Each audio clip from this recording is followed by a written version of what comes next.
El brutal asesinato tuvo lugar mientras la familia estaba reunida en su casa un domingo por la tarde. Al día siguiente del crimen, el padre fue al baúl de su automóvil, tomó el rifle y le disparó a su esposa mientras limpiaba la cocina después del almuerzo. Cuando su hijo de 10 años vino a investigar la conmoción, el padre también le disparó.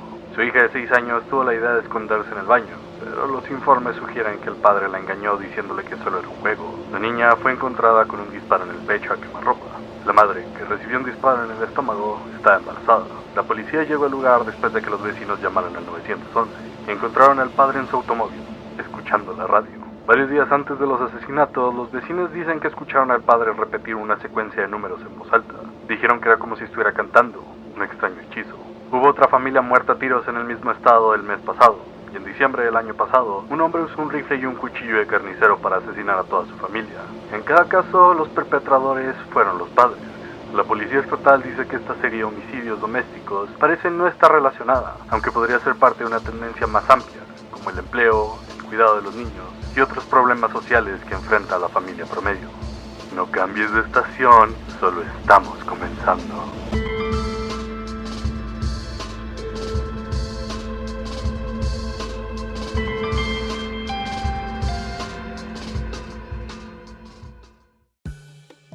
El otro día, mientras pasaba por Facebook para ver memes comunistas y de videojuegos de mis amigos radicalizados, me encontré con el post de una ex compañera del trabajo, que era el típico post de los gigantes bíblicos. Ustedes saben, pinturas antiguas que mostraban a gente gigante y malos photoshops de huesos antiguos. Si has estado en las redes sociales, debes de saber de qué post estoy hablando. Uno que dice que en el pasado había evidencia irrefutable de que había gente que medía hasta 7 metros, pero que los científicos y el Vaticano lo han estado ocultando de la gente por razones. Bueno, eso es mentira. Como cualquier teoría de conspiración, las razones son tan variadas como la gente que las cree.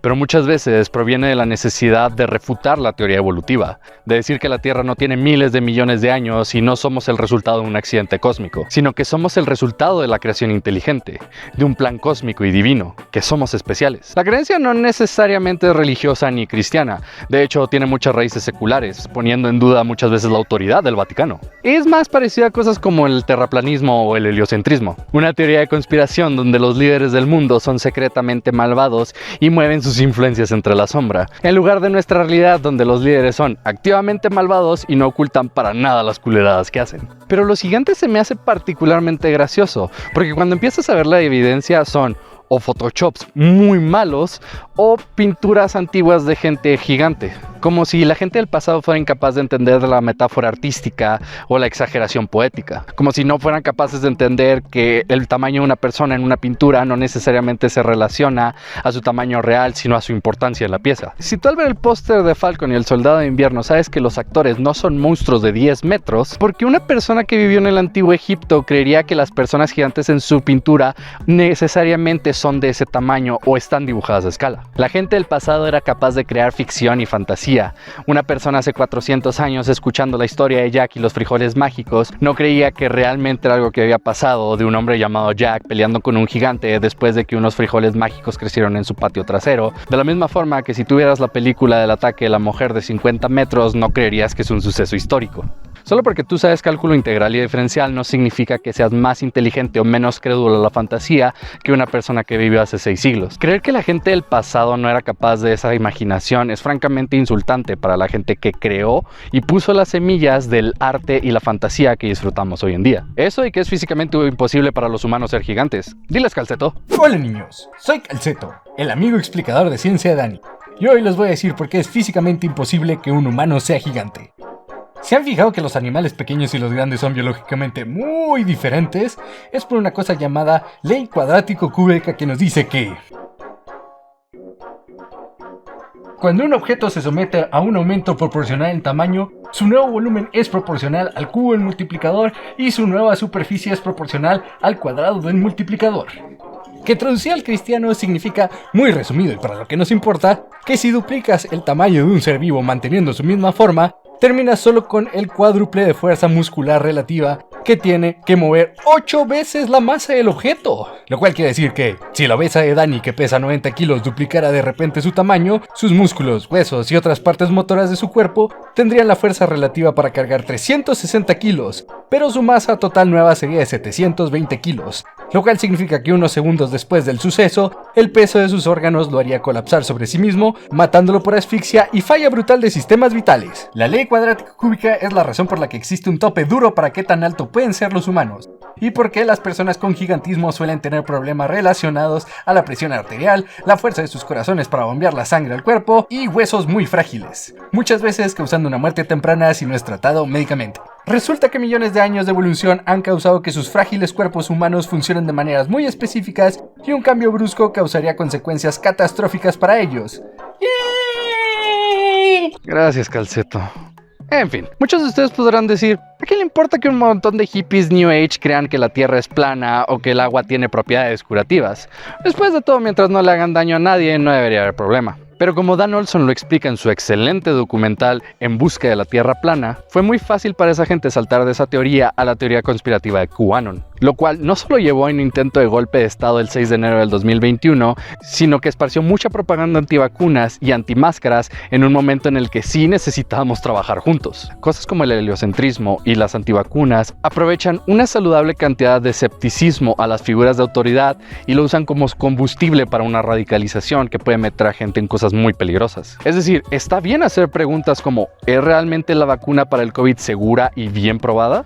Pero cuando eso se transforma en creer que las vacunas existen para meter un virus que va a volver a tus hijos trans, porque tu amiga del grupo Mujeres Sabias que Aman a Dios lo dijo con mucha seguridad y compartió un video de un tipo en su carro diciendo lo mismo, ahí ya se vuelve más peligroso. A eso agrégale que activamente ignoran investigación tras investigación probada por profesionales de que sí, la vacuna del COVID tiene sus altibajos, pero es segura, te das cuenta que se vuelve más que escepticismo ser obtuso a propósito. Como lo dije en mi video de Inside Job, no puedes confundir la malicia con estupidez, pero llega en un punto en que la estupidez es tanta que da la vuelta a volver a ser malicia. Dile, Regan. YouTube and Joe Rogan are lying for your money and attention. Most conspiracies are just capitalism. Estas creencias vienen de un sentimiento muy real y justo de que las cosas están mal con nuestro mundo, de que algo no cuadra, de que la gente buena sufre y la gente mala se sale con las suyas. Pero se tiene que implicar que esto es algo que se puede resolver simplemente destruyendo algunas figuras macabras en vez de decir la verdad, que es un problema sistemático que necesita mucho esfuerzo para arreglarse. Es por eso que decidí hacer este video, porque quería explorar ese lado del misticismo, de lo que no entendemos, de buscar al gigante bíblico y encontrarlo, de verlo no como los delirios de un montón de conspiranoicos, sino como una parte inherente de la experiencia humana, de intentar encontrar lo desconocido, de nombrar lo innombrable. Camino por el valle de la sombra y muerte, no le temo a ni un mal, pues cegada ya estoy, porque yo sé que cuando lleguen los mataré. De seguro la suerte me seguirá por siempre en mi vida y viviré en este mundo hasta el final. Recorreré aguas tranquilas y ellas mi alma sanarán. Yo no podré hacer el bien, pues mal estoy.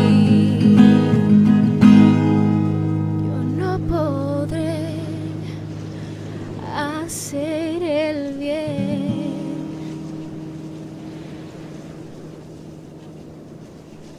Si mal estoy.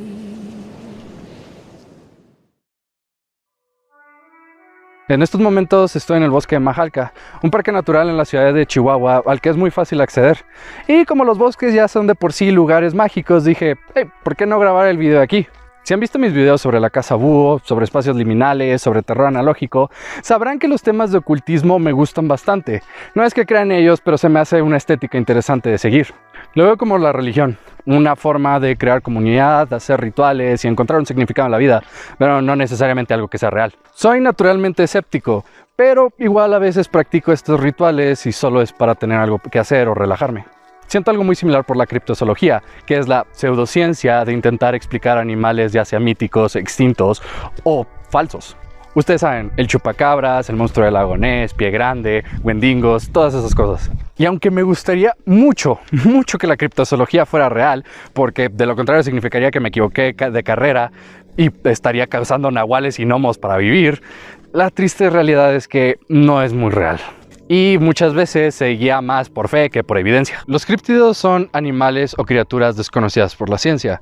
Toman la forma de unicornios, gnomos y otras criaturas mágicas. Intersectan con el Fey y los aliens, pero no necesariamente entran en la misma categoría. Por milenios han sido parte de la política local y de la cultura. Tan solo miren el video sobre el neoliberalismo y el chupacabras que hizo Becca Sala hace unos años, donde nos explica cómo fue una cortina de humo creada para quitar los ojos sobre el Tratado de Libre Comercio que en ese entonces estaba negociando el presidente Gortari. Ustedes saben, el diablo. Y esos no son los únicos, también existen a nivel local. Tan solo mira Chihuahua, la Pascualita, la leyenda del Cazón, las múltiples enfermeras fantasmas que aparecen en los hospitales antiguos. Y si movemos un poco más la lupa, vemos cosas como el Charro Negro o la Llorona a nivel país. Todas estas criaturas, mitos y leyendas hablan de una realidad política y cultural que cuentan historias sobre trauma, colonialismo y trauma generacional, violencia contra la mujer y las cicatrices de la revolución. Esos críptidos, esos fantasmas son una parte fundamental de nuestra cultura y de quienes somos, y nos reflejan de una forma muy personal. Eso es porque gran parte de lo que es ser humano es racionalizar nuestro ambiente y nuestro mundo. Cuando perdemos algo, a pesar de que según nosotros lo pusimos en el lugar de siempre,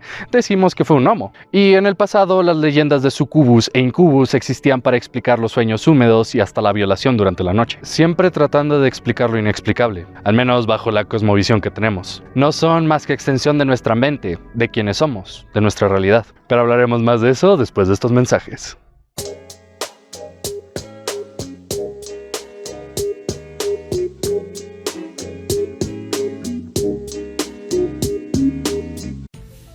Voy a creer las mis analíticas y asumiré que la mayoría de la gente viendo este video tiene entre 15 y 25 años, que coincidentemente es mi grupo de edad. Así que ustedes como yo probablemente no recuerdan cómo en los 90s el mundo se volvió loco por los alienígenas, pero a un nivel enfermizo. Esta fue la época de los Expedientes Secretos X, Star Trek New Generations, Hombres de Negro, Día de Independencia, XCOM, Starship Troopers y de teorías de conspiración por todos lados. No era raro ver noticias sobre platillos voladores captados en cámara o entrevistas de gente que juraba y perjuraba haber sido abducida por los aliens para hacerles diversos experimentos. El mundo gritaba "yo quiero creer". La verdad es que no es raro que en los 90s el mundo se volviera loco por los aliens. Después de todo se hizo el caldo perfecto para esto. Hemos discutido antes cómo esta época fue el final de la historia. La Guerra Fría había terminado, el capitalismo liberal había ganado y en serio parecía que estábamos viviendo en un "y vivieran felices para siempre". Claro, ese final feliz solo duró 10 años y de hecho no llegó a muchas partes del sur global. Pero si eras gringo en ese entonces, probablemente fue el primer momento de tu vida donde no había guerra o la constante amenaza del apocalipsis nuclear. Así que la gente comenzó a ver el futuro con un poco más de esperanza, pero a la vez con cierto temor.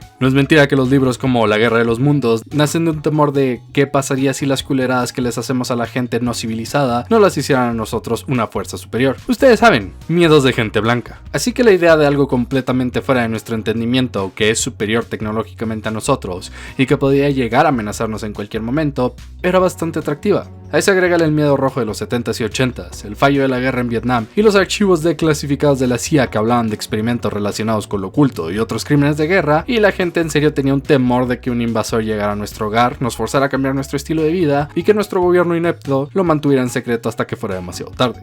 Pero aquí está lo curioso, las historias alienígenas siempre han estado con nosotros. Los 90 solo fueron el auge. Entre 1691 y 1692, Robert Keek recolectó muchas historias folclóricas. El trabajo se publicaría eventualmente en 1815 bajo el nombre La Comunidad Secreta de los Elfos, Faunos y Hadas. Un libro considerado como uno de los más importantes en la literatura sobre críptidos y misticismos. De hecho, déjenme leerles una parte de él. Sus cuerpos de aire congelados son cargados sin mucho problema.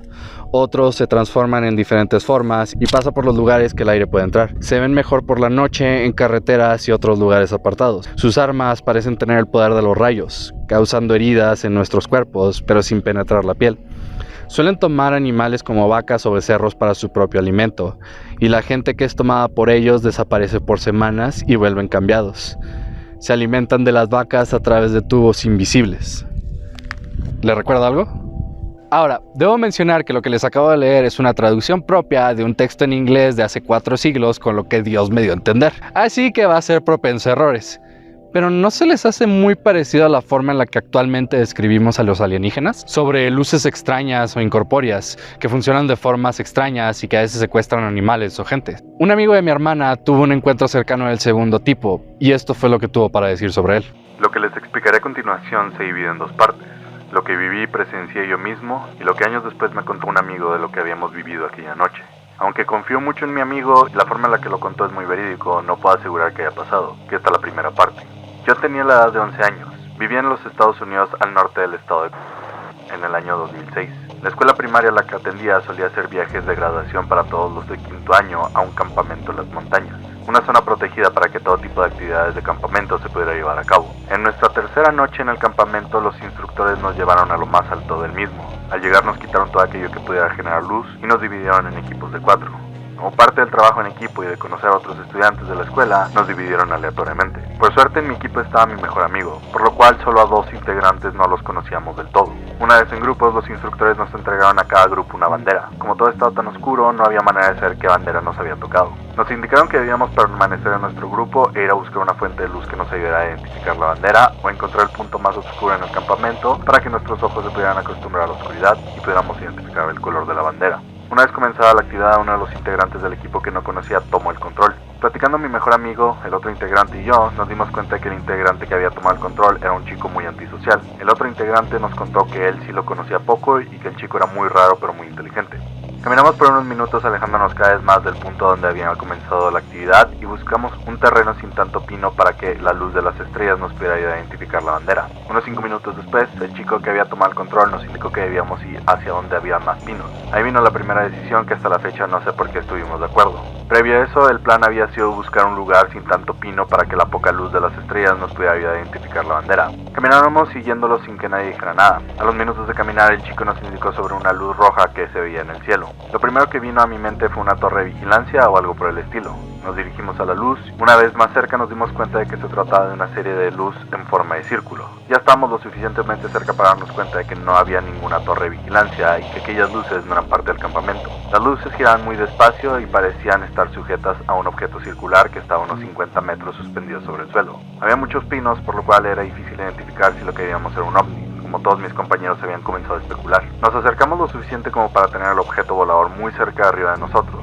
Las luces que antes veíamos a la distancia ahora estaban muy cerca de estar dando vueltas arriba de nosotros.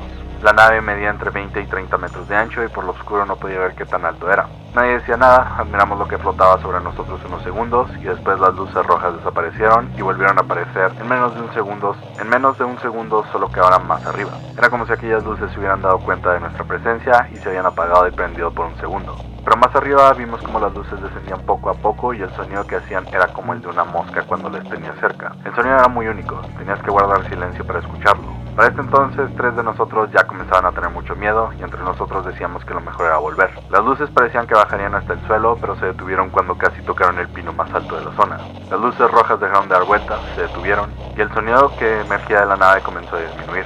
Lo que vimos a continuación hizo que todos brincáramos del susto. Una luz blanca apareció en medio de donde las luces rojas estaban apuntando al suelo y empezó a moverse como si buscara algo. Nosotros al ver eso nos echamos a correr todos excepto el compañero que había liderado el grupo. El chico que lo conocía comenzó a gritar e incluso regresó por él y tiró de su mano para obligarlo a correr. Pero el chico seguía con la mirada arriba y caminando lento hacia donde la luz apuntaba. El chico que quería ayudarlo se dio por vencido y corrió hacia donde estábamos nosotros. Al estar a unos 50 metros lejos de la nave, me detuve y miré que el chico aún estaba ahí, cada vez más cerca de la luz blanca, como en un estado de shock mirando hacia arriba. Corrimos de vuelta al campamento y le avisamos a uno de los instructores lo sucedido. Las actividades restantes se suspendieron y nos metieron a todos en nuestras cabañas. El día siguiente, a la hora del almuerzo, vi una ambulancia y el chico que se había quedado atrás en una silla de ruedas. El chico lloraba con hartas ganas, se veía cansado, no traía sus lentes. Lo único que lo escuché decir fue: "Me dejaron caer". Todo fue muy raro después de eso. Nos cuestionaron sobre lo que había ocurrido y todos dijimos la misma historia. Muy pocos nos creyeron y los demás creían que nosotros le habíamos hecho algo al chico, ya que él no tenía muchos amigos y sufría de bullying por parte de otros estudiantes. El instructor, que había sido el primero al que habíamos avisado y que también había sido el que encontró al chico, fue el único que nos creyó, ya que él estaba cerca del área y dijo escuchar los gritos y ver una luz blanca en medio del bosque. Los años pasaron y mi mejor amigo y yo platicamos cada vez menos la historia que nos había ocurrido en las montañas. A la edad de 16 años, mis padres y yo nos mudamos regresando a México. Seguí en contacto con mis amigos pero nos frecuentábamos muy poco. Hace solo un par de meses recibí una llamada de mi mejor amigo de la infancia. Cabe recalcar que yo ya estaba casado y tenía 22 años y que cuando hablaba con él era solo para felicitarlo por su cumpleaños o comentarle alguna foto que compartía en sus redes sociales. Me marcó a las 2 a.m. de la madrugada de un sábado por medio de la aplicación de Messenger en Facebook. Por suerte yo estaba despierto. Aquí es donde la historia se divide, ya que lo que mi amigo me contó es lo más perturbador que jamás he escuchado, pero gracias a Dios no me consta que haya pasado. De entrada, mi amigo parecía estar muy contento de escucharme y también parecía estar muy exaltado. Me preguntó por mí, pero de una manera en que todo lo que platicáramos fuera rápido. Se notaba en su voz que la razón de su llamada era para contarme algo que le daba pavor. Me preguntó a qué me dedicaba y después de unos 3 minutos de plática soltó un llanto. Le pregunté qué era lo que pasaba y me dijo que se había topado con el instructor al cual habíamos acudido la noche de lo antes ocurrido. Mi amigo estaba llorando como un niño. Le pedí que se calmara y que me platicara bien qué era lo que había pasado. Estas fueron sus palabras. ¿Recuerdas lo que vivimos en aquel campamento? Sí, claro que me lo recuerdo, contesté. Cabe mencionar que hasta la fecha aún puedo cerrar mis ojos e imaginar que estoy en aquel lugar. Recuerdo las luces rojas a la perfección y lo poco que cada uno de nosotros dijimos. ¿Recuerdas al chico que se quedó atrás y que al día siguiente lo vimos irse en una ambulancia? Me quedé callado. Aquella noche fue abducido. La piel se me puso chinita. Hasta la fecha, aun cuando lo platico, lo sigue haciendo. Le pregunté que a qué se refería y mi amigo, un poco más tranquilo, me detalló que recién acaba de toparse con el instructor en una playa de California y que le había narrado todo lo sucedido. El instructor le contó que la familia del chico presentó una demanda contra el campamento, ya que su hijo había sufrido fracturas en ambas piernas, como si hubiera caído desde muy alto. El instructor fue entrevistado por personas de la policía y posteriormente por oficiales del estado y relata que durante 2 semanas el campamento estuvo cerrado y que un grupo de personas que no parecían policías tomaron el lugar. El instructor se grabó el nombre del chico y 2 años después lo buscó. Dio con él y con su familia y se dio cuenta que el chico había sido internado en una clínica ya que sufría fuertes dolores de cabeza. Después de varias semanas de platicar con la familia, el instructor pudo hablar con el chico en esa clínica. Y esto fue lo que el chico le contó al instructor y que 2 años después el instructor contó a mi amigo. La historia del chico es idéntica a la que yo conté al principio. Lo único que es diferente a su relato es lo sucedido después de la luz blanca. El chico le contó que él vio la luz blanca y vio cómo buscaba algo en el suelo, y que intentó correr pero que algo no lo dejaba. Narra que era como si la tierra lo sujetara y la nave lo jalara como el efecto del magnetismo. Dice recordar que uno de sus compañeros lo intentó jalar del brazo, pero que este lo soltó al no poder hacer nada. El chico dice que estuvo debajo de la luz y que de tanto mirarla lo cegó por completo, pero que recuerda ser elevado e introducido en algún objeto circular. Dice que los recuerdos dentro de ahí son pocos, pero recuerda un cuarto lleno de niños de todas las razas y de todas las edades. De 5 a 14 años, todos llorando y pidiendo ayuda. Dice también recordar el alimento, los frutos verdes y otros blancos con la textura de piña y manzana, todos en forma de dulces, pero con sabor a proteína y un líquido muy parecido al agua. Era lo único que comían y bebían. Dijo que a diferencia del tiempo que pasó en la Tierra, que fueron entre 1 y 2 horas, para él habían sido 14 días. El instructor frecuentó al chico y nunca quedó del todo bien después de lo vivido. Es una historia anecdótica, así que son libres de interpretarla como ustedes quieran. Y mi recomendación personal sería que la tomen con un grano de sal. Pero lo que mi hermana sí notó en su amigo es que cuando se la contaba, él reaccionaba de forma extraña, con miedo, como si fuera un recuerdo traumatizante para él. Eso es similar a las historias que solemos escuchar sobre aliens, sobre ser tomados a otro lugar extraño y dilatación temporal. Pero si saben de hadas, y de hadas reales, no la versión que nos quiere vender Disney, sabrán que es muy similar, sobre tiempos extraños que corren de maneras distintas y que la gente es secuestrada ya sea por juego o por alguna otra razón. Y si les soy completamente sincero, a mí se me hace más racional la idea de hadas jugando con nosotros, a viajeros interestelares que se mueven por miles de millones de kilómetros solo para venir a secuestrar vacas o gente. No quiero implicar con eso que definitivamente las hadas y los aliens son lo mismo, ni siquiera que históricamente compartan raíces. Solo quiero dejar en claro que muchas veces existen más cosas de las que conocemos y buscamos ponerle nombre y categorizarlas, incluso si no tiene mucho sentido. Siempre buscamos conocer lo desconocido. Hace 400 años eran hadas, en los 90 eran aliens, En esta época ha sido cartuchos y programas de televisión malditos. El nombre cambia, pero sigue ahí. Toma las cosas en el fondo del agua, por ejemplo. En su video Miedo a cosas gigantes bajo el agua, Jacob Geller nos explica sobre su idea de lo desconocido bajo el océano y cómo en realidad hemos explorado muy poco de él, que durante siglos la idea del Kraken era solo otro críptido, un monstruo mitológico, y en 2004 pescadores japoneses capturaron en pantalla al primer calamar gigante de la historia. Estos monstruos de las profundidades que viven una vida completamente secreta y que se mantienen alejados de nosotros son completamente alienígenas, gigantes y a la vez solo un pequeño punto en la inmensidad del océano. Parte de lo aterrador y fascinante de estas criaturas es que conocemos relativamente poco de ellos. Los únicos que hemos atrapado son porque salen a la superficie, y eso significa que son viejos, enfermos o estúpidos. No hemos visto casi nada de su comportamiento cuando están en su mejor momento, sanos, jóvenes y fuertes. No sabemos si la razón por la que no nos hemos encontrado con ellos es por algún instinto que los llama a no acercarse a nosotros, o una activa decisión hacia una especie de conciencia que va más allá de nuestra imaginación humana. Sabemos que los cefalópodos son de los animales más inteligentes del mundo, con capacidades para resolver problemas complejos como los cuervos, y si bien el tamaño del cerebro no necesariamente se relaciona con la función cognitiva, es imposible saber si los calamares gigantes tienen una capacidad cognitiva superior a la que otras criaturas que conocemos. Después de todo, sabemos que las orcas tienen una protosociedad y hasta cuentan con dialectos, que nos dice que los calamares no son así también. No ayuda que bajo el agua sí pueden existir criaturas gigantes. La razón por la que debajo del agua puede existir ballenas azules u otras criaturas de esos tamaños es porque el agua ayuda a distribuir el peso y los cuerpos pueden crecer más. Es la misma razón por la que cuando estas criaturas se encallan mueren asfixiadas por su propio peso, como si de repente te mandaran a otro planeta con una atmósfera más pesada. Por años se teorizó que la vida no podía existir en las profundidades del océano, que era demasiada presión para que una criatura pudiera sobrevivir. Un ambiente muy hostil, y aún así, con cada nuevo récord que rompemos los humanos de profundidad, alguien ya habita ese lugar, probablemente con más tiempo ahí que toda la raza humana. Un mundo completamente alienígena en nuestro propio planeta. Existe una razón por la que solemos pensar en aliens y criaturas espaciales cuando hablamos de cefalópodos y otras criaturas marinas. En la cuna de la humanidad, cuando vivíamos como pequeños grupos nómades, solíamos terminar el día buscando un buen lugar para dormir y levantar un campamento. Un indicativo de un buen lugar era ver el destello de fuego a la distancia, porque eso significa que otros humanos estaban ahí, y era un lugar seguro. Nuestros ancestros miraban a las estrellas y se preguntaban, ¿cómo hicieron ellos para llegar hasta allá? ¿Qué clase de lugar es ese para que tengan tantas fogatas? Desde siempre, los humanos hemos mirado el cielo y lo hemos visto como la última frontera, el más allá, el siguiente objetivo de los grandes exploradores. Queremos alcanzar lo inalcanzable y luego ir más allá. El pensamiento mágico es algo integrado en nuestro ADN. Por más que queramos vernos como seres 100% racionales, la verdad es que algo dentro de nosotros nos hace creer en la magia, lo místico y lo inexplicable. Llámalo lo que quieras, la necesidad de creer en una fuerza mayor o de darle significado a nuestra existencia, pero está ahí. Un experimento se realizó en niños de entre 8 y 10 años, donde se les preguntó si creían en la magia. Los niños, casi todos, respondieron que no. Pero cuando uno de los investigadores usó una varita que arrojaba chispas y les dijo que era un hechizo, después de dejar la varita sola con los niños, casi todos intentaron usar algo para repetir el truco de magia. La conclusión del estudio fue que los niños dicen no creer en la magia porque es lo que los adultos esperan escuchar, pero que el pensamiento mágico se mantiene todavía hasta los 12 o 13 años. Pero el estudio fue más allá. Condujo un experimento con adultos y les hizo la siguiente propuesta teórica. Digamos que vas caminando en la calle por la noche. Una mujer se acerca a ti y te dice que es una bruja. La miras y de hecho sí, parece tener la estética de bruja. Ella te dice, voy a hacerte un hechizo y te va a ir bien en la vida. Algunos participantes aceptaron, otros declinaron. Las explicaciones de los que aceptaron fueron variadas, desde para complacer a la bruja hasta nunca se sabe. El experimento después propuso el mismo escenario, solo que ahora la bruja decía que el hechizo sería que te fuera mal en la vida. Todos los participantes dijeron que no al hechizo.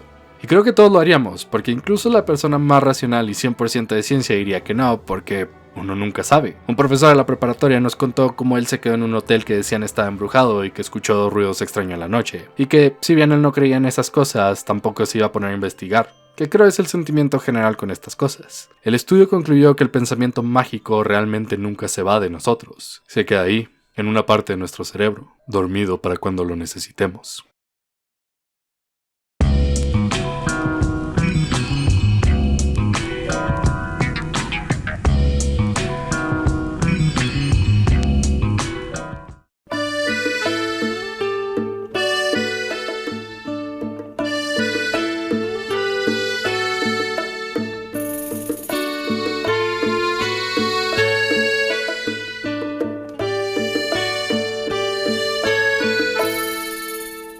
que he descubierto en mi investigación sobre lo oculto y lo sobrenatural es que porque algo no tenga un cuerpo físico no significa que no sea real. Por ejemplo, cuando era niño, mi abuela preparaba unos bizcochos muy deliciosos y desde el día que murió no he logrado probar unos igual de sabrosos que esos. Ni siquiera cuando mi tía los preparaba, la tía que vivió con ella hasta el día de su muerte y que en teoría debería saber la receta al toque de la letra, pero un día comiendo unos bizcochos que compré en una tienda que de nuevo no eran tan deliciosos como los de ella, me di cuenta de que no era tanto en realidad los ingredientes o la forma de preparación que tenía, sino los recuerdos que compartía de mi abuela mientras comía esos bizcochos. Eran todas las memorias de ir a su casa para dormir con mis primos, jugar con ellos, las historias que me contaba y la forma en la que leía los subtítulos de Godzilla 2000 para mí, porque a pesar de que no sabía leer inglés, era mi película favorita. De todo el amor y cariño incondicional que tenía para mí, y me di cuenta de que ese era el verdadero sabor de los bizcochos.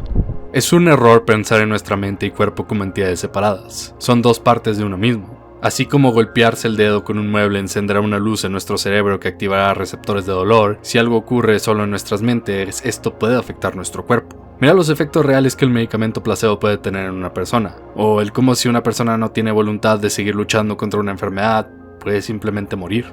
Cuando a mi abuela le informaron que mi abuelo necesitaba procesos muy dolorosos e invasivos para seguir viviendo, y no en muy buena calidad, ella le preguntó que si lo quería hacer. Él dijo que no. Ella le preguntó que si quería irse. Él dijo que sí. 2 horas después, mi abuelo había muerto. La mente es poderosa. Su poder de sugestión puede alterar la realidad misma. Si te dicen que una casa está embrujada y tú en serio lo crees, pero decides entrar a ella y una tabla cae detrás de ti, causando un fuerte sonido que por tus nervios te causa un infarto y mueres, ¿no podrías decir entonces que la casa realmente está embrujada? ¿Y que te has vuelto otro de sus fantasmas? El hecho de que no exista un fantasma ahí físicamente no quita la realidad de que tú pensabas que existía uno y que moriste por eso. La magia de la casa tuvo un efecto en ti, fuera real o no, o más bien, fuera física o no. Las palabras realmente tienen poder. Una manzana no es una manzana sin las resonancias fonéticas y vocales que asociamos a ellas. Un te amo no significa nada sin el contexto y poder que le damos a esa palabra, sin relacionar cada letra con un sentimiento y emoción. Muchas culturas antiguas creían que poner una palabra en sus objetos los imbuía de ciertas cualidades. Valor, suerte, fuerza. El lenguaje y la lengua son las formas que procesamos y experimentamos nuestro mundo. Es gracias a ellas que podemos pintar y entender lo que nos rodea. Creer que las palabras no tienen influencia sobre el mundo físico es ignorar por completo el papel fundamental que tienen en la creación y mantenimiento de culturas y civilizaciones. Puede que no sea magia como tal, o que no veamos su efecto inmediato en nuestro mundo, pero cualquiera que haya dicho te amo o te odio con verdadera intención, sabrá lo mucho que las palabras pueden afectar a la realidad. Un chiste que me gusta mucho del foro paranormal de 4chan y que es compartido por mucha gente en el internet es cómo existe una relación muy diferente entre los americanos y sus críptidos y los europeos y sus críptidos. What whimsical creatures. Let's invite them in for tea. Oui, thank you. We'd love some tea. Let us celebrate. This is the last forest you're haunting, you son of a bitch.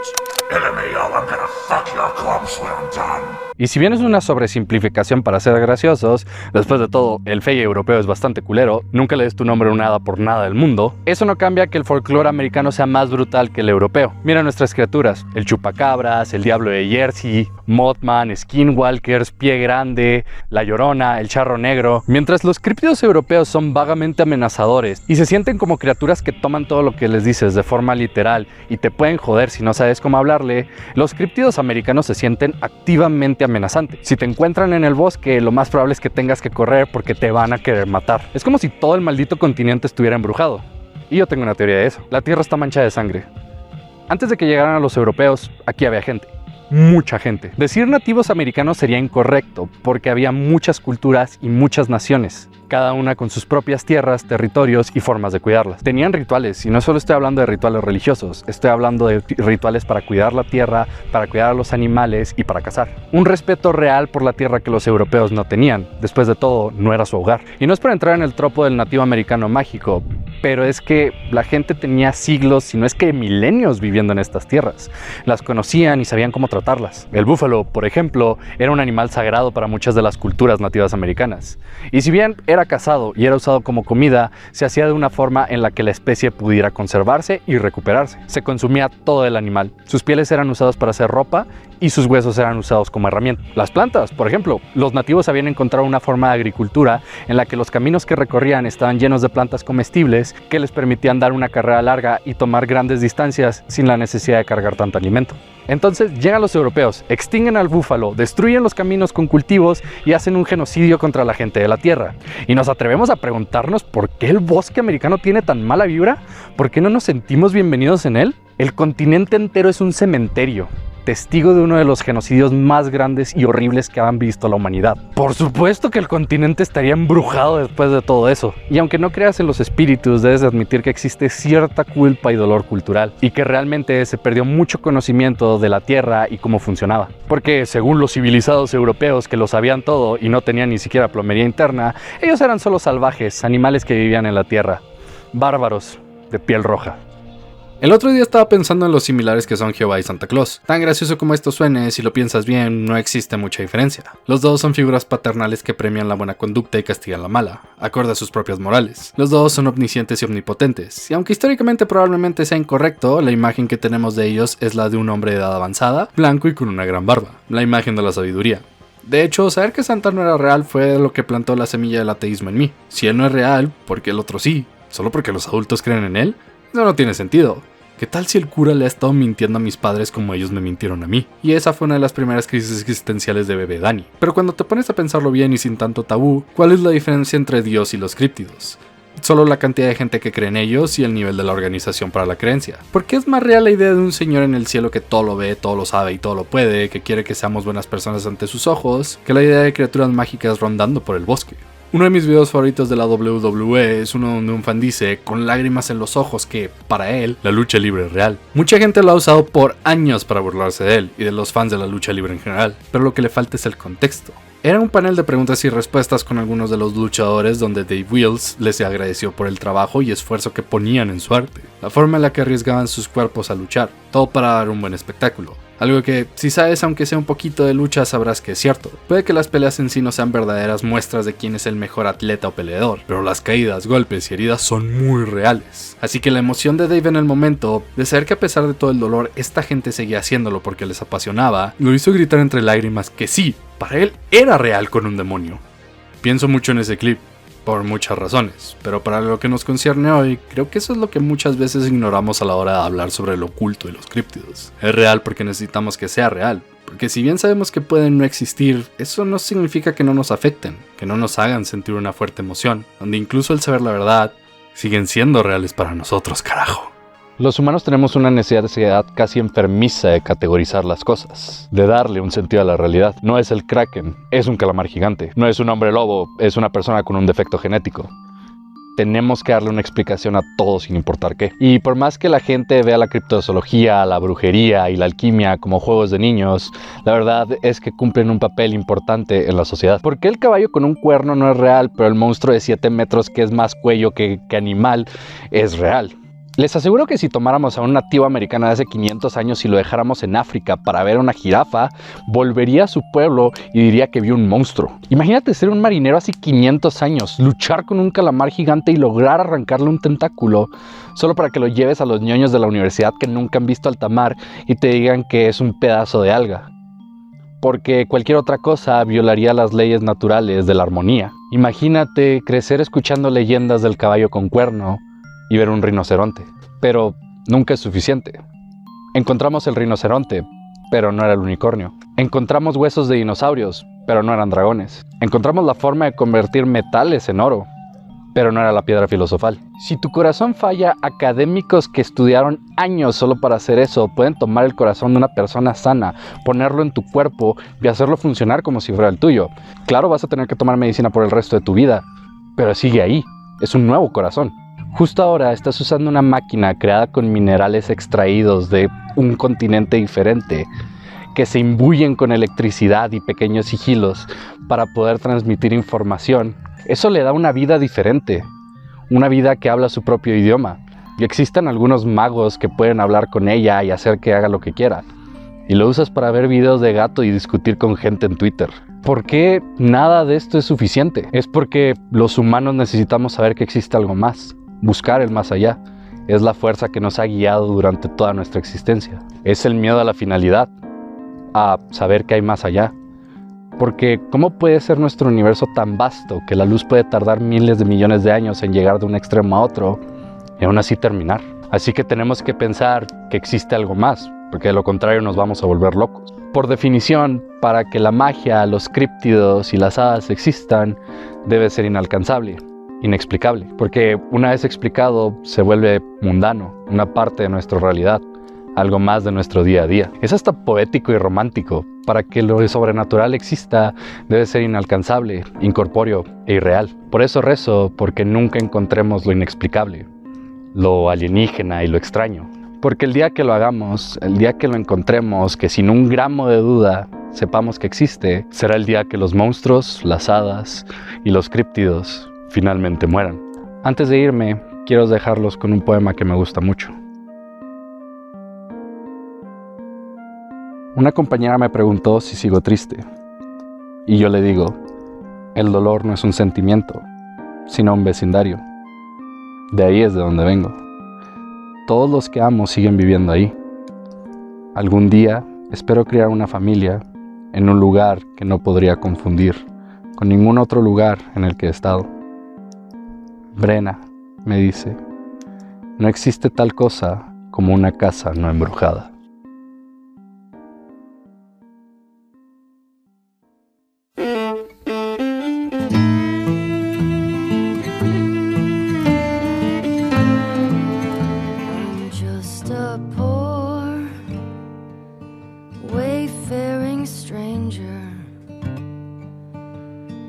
Traveling through